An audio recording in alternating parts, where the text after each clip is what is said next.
Ikaw ba yung tipo ng tao na kapag kinokorek ka o binibigyan ng suggestion, agad kang na-offend? Yung pakiramdam mo, hindi mo kailangan ng opinion nila na parang personal na atake na agad kapag may nag-point out ng pwedeng i-improve?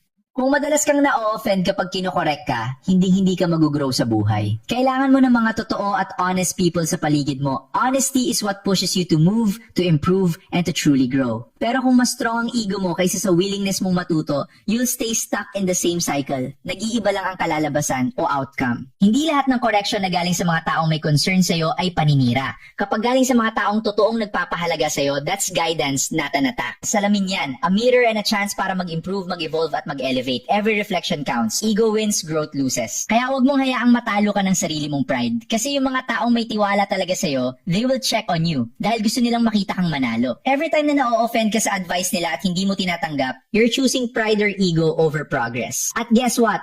Ang pride na yan ang magtatanggal sa'yo ng chances na pwede sanang magbukas ng bagong pinto. Tandaan, learn to accept honest corrections, humility beats pride, unlocks growth, opportunities, and lets you truly evolve in life.